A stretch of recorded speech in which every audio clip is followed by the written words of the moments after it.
how does culture, literature, and art affect the reconciliation process today, and how did it affect at the beginning of the reconciliation process?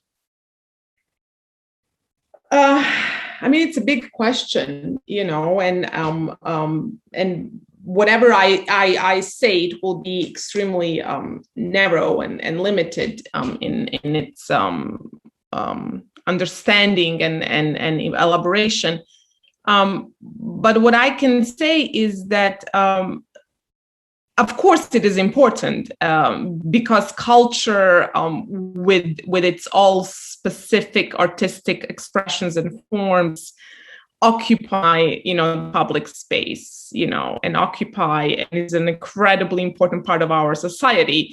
So of course it is important in the sense of how does it deal with the past? How does it communicate about the past? How does it represent the past of the conflict? How does it communicate and represent current intergroup realities and intergroup relations? And what are the messages that culture, you know, be it through movies, literature, photography, you know, how are they communicating about the possibilities of the future? And this can go in any direction. It can go in any way. You know, you can have culture and art that is very much focused on the messages of hope, you know, and positivity, and that sustainability of peace in the future, and intergroup reconciliation as such. It is highly achievable and possible, but you can also have communication and representations of the past through different cultural forms that are a little obsolete and hopeless, right? And that are communicating almost this inevitability of conflict, right? So it can go in any direction as such, you know. But to say that it's not important is wrong, because it is highly, highly important, because it shapes how we as individuals in a post-conflict society think and perceive, and not just the past, but how are we thinking about ourselves and our social identities, and about others, obviously, that might occupy a different social identities, and how do we think about those in our relationships is extremely determined by cultural expressions that we are all witnessing in any society, including our as a post-conflict society. Thank you very much. So would you say that overall, in let's combine it, do they affect positively or negatively? What would you say? In the context of Western Balkans, or? Yes, in the context of Western Balkans and the reconciliation process in the states of former Yugoslavia. I can't say that, you know, I cannot answer that question. I find it difficult to answer, you know, questions of such big importance and gravity, particularly when not having specific evidence that can speak to it. So everything we speak is very much based on our observations and in personal kind of judgment and insights. You know, I personally think that it has maybe at this point, at this moment, it might appear as if it's not having a positive impact on intergroup reconciliation. And it might appear as such because art, culture, particularly a very well-developed movie industry and film industry in our region, deals so much with the past and tries to engage in a dialogue with the past of conflict.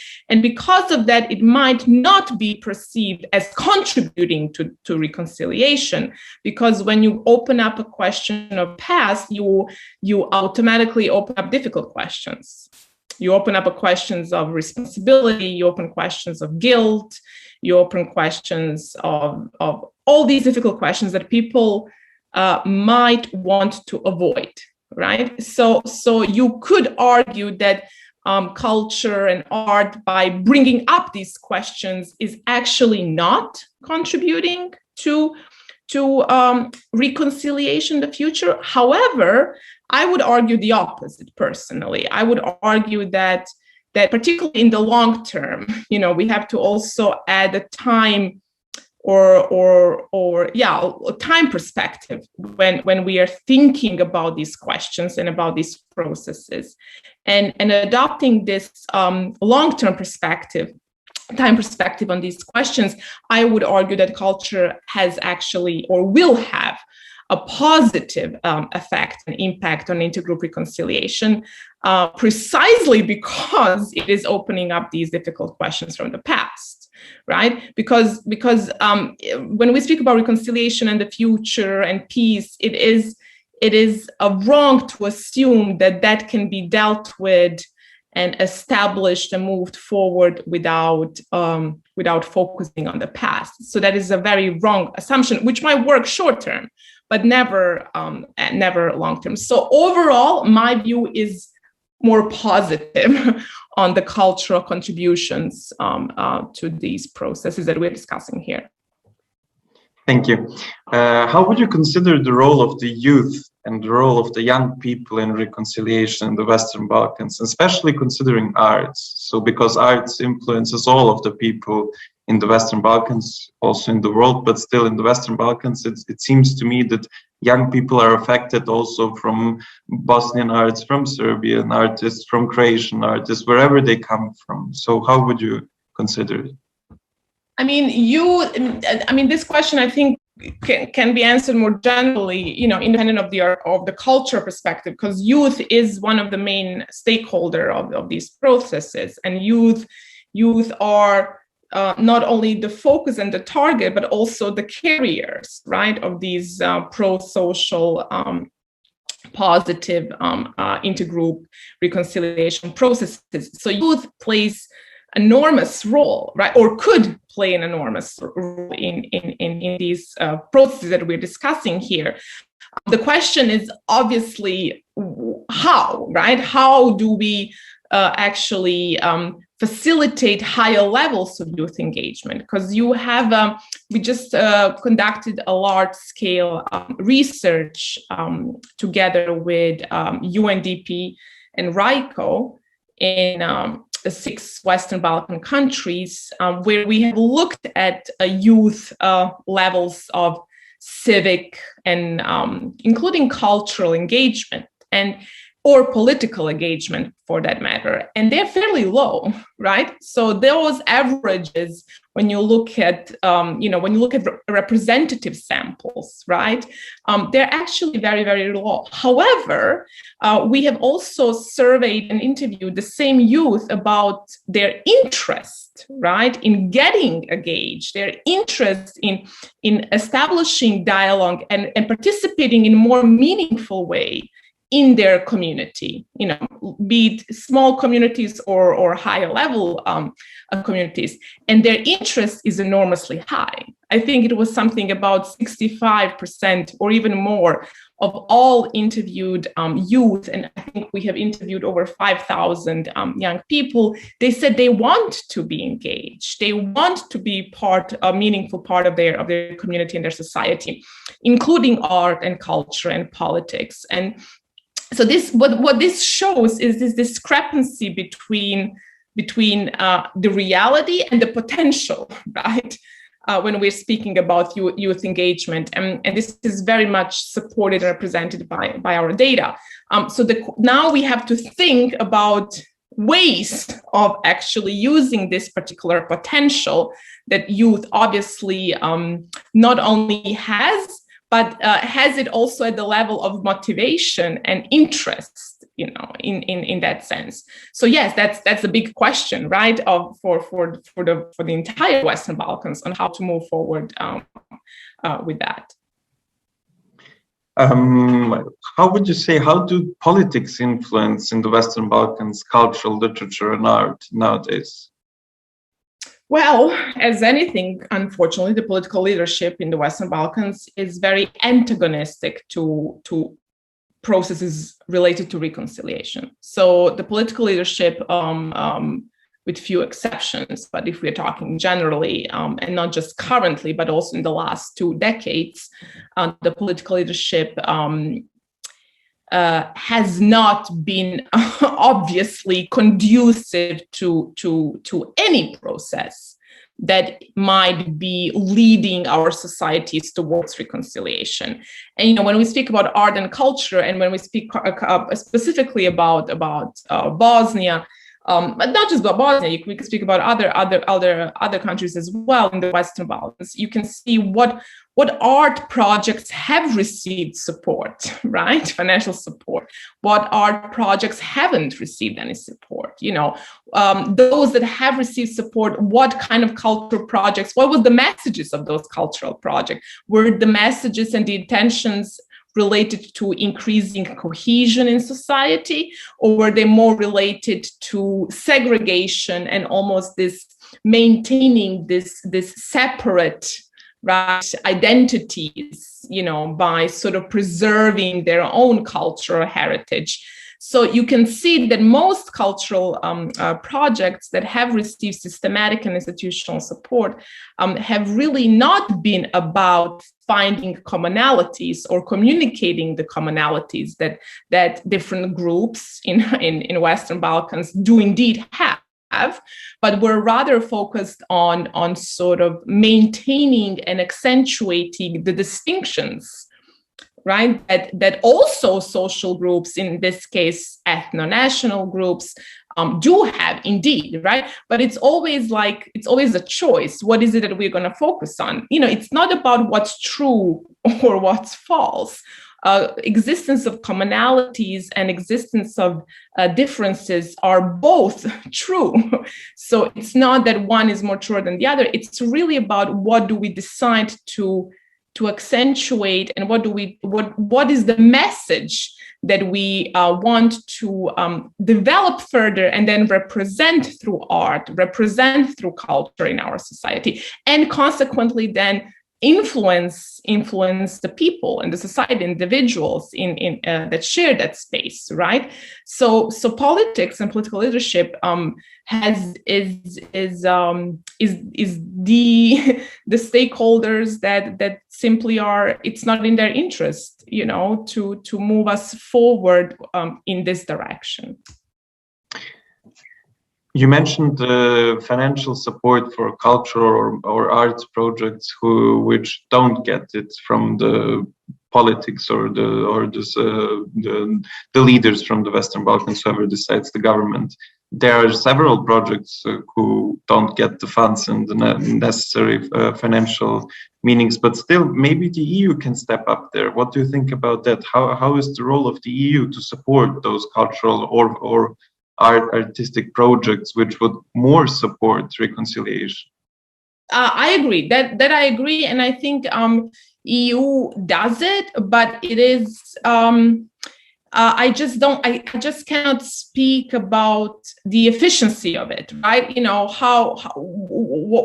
What is the amount of support we're talking about? How is that support? How is it ensured that support is systematic and continuous, right? When we speak about reconciliation, anything that we do, we need to regard it as a very long process, as a very tiring process as well. This is not something that can be done with 2-year, 3-year sporadic kind of projects that occur sporadically, across the society. It has to be embedded in a very thoughtful strategy, right, of how do we go about this, and then consequently supported financially by EU or other international players. So definitely the potential is there, and the right motivation is there. I also think so, but sometimes what I sense from this position that I'm in, I sense the lack of clear strategy, that is then really implemented in a more systematic and also efficient ways, and you can see it you can see, you know, when you look at all these open calls and grants that come from international players, you know, EU or USAID, etc. You know, you also can analyze this, you know, who is getting those grants? What is the money spent on? What are the outcomes and impact of these specific projects that have been implemented, right? And I'm afraid, but to say that the impact is not as intended initially, you know, in the sense of its gravity and efficiency. You know, very often it is not thought through really well. Who is the money granted to, and for what reasons? Who has the legitimacy and legacy and the knowledge and the expertise as civil society carriers, be it an NGO, be it a youth association, be it whatever, in a cultural association, you know, what is it? Who are we granting this money to, right? So I think there should be definitely more thought put into that before it's just distributed sort of, you know, with a good intention, but not leading necessarily to the good outcomes. What can we expect from the future in terms of reconciliation, and how can arts, culture, or literature even more affect in the future the reconciliation process? What would you wish? What is your personal opinion on that? I mean, my personal opinion, or my personal hope more so, is that the culture and art will continue engaging with the past, but that my hope is that we will manage to establish dialogue within and across cultural spaces that we have, you know, that we will be able to screen and discuss, you know, the movie Quo Vadis Aida, you know, in different parts of communities in the Western Balkans, that this space will be crossed, right?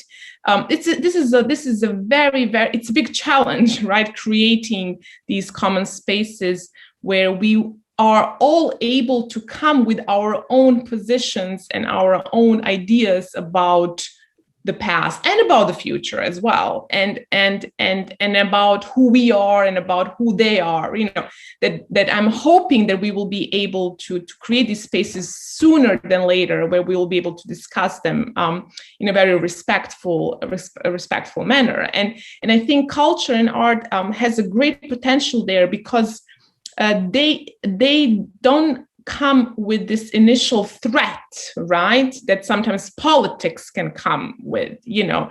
They are all just different cultural, artistic forms of communication.